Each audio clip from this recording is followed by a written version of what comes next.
What's going on? It's your boy Sermon at Sermon's Domain on Twitter. Young Jeezy is back. Jeezy is back with his 8th studio album called Church in These Streets.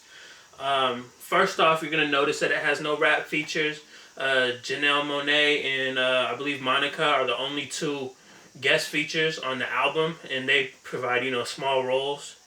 But right off the bat, I gotta applaud him for not having any rap features. In this day and age, everybody uses rap features as a way to draw in listeners. But Jeezy, he's a veteran, so he doesn't need to. They just enhance. But I feel like he did a good job, trying something new.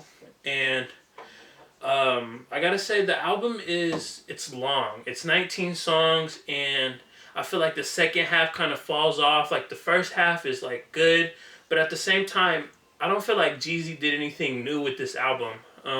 His campaign, I felt like with the campaign he was doing, with the EP, with his open letter, I thought he was going to go for maybe a recession type 2 album, more speaking on what's going on in the world and something of that nature. But I feel like we just got a typical Jeezy on this album, and that's not a bad thing per se.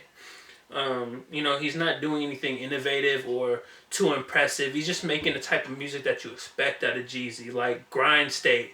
That's the type of record you'd expect. That's the intro, and he talks about how he wants to make 1 million in one day. He feels like he has to make 1 million by 12 today. Stuff of that nature. It's a good record. It's probably one of my favorites off of the project. But again, it's nothing new from, his past albums. Gold Bottles, I feel like that was a good record as well. I like the fact that he enlisted London on the track because he's a really good producer. And really, he's only had, his most notable production credits come from, Young Thug. So to see him getting a placement on an album with Jeezy is really good. And, they sound good together. They had a good chemistry. But overall, I feel like the album is just a little long. There's filler material on it, and I was expecting more, I guess. When you hype up an album a certain way, you expect to hear something of that nature. And that's where I feel like Church in These Streets falls short. But I'd say definitely if you're a Jeezy fan, you should go pick this up, or at least give it a listen on Spotify first and, see how you feel about it. I think you're going to be drawn in just because the intro, Grind State, is really good. And then, records that follow are also good. But like I said, I think it falls off a little bit in the second half. It's longer, so I would have definitely cut some records off of it. Now I got 3 questions for you guys. Which new producers on the album did Jeezy have the most chemistry with? He works with a lot of new producers. If you go and Google the production credits on Wikipedia or whatever. Besides London on the track, I've seen, I want to say he's never worked with TM88, and maybe even Southside, or maybe he has in the past, but on an album-wise, I don't think so.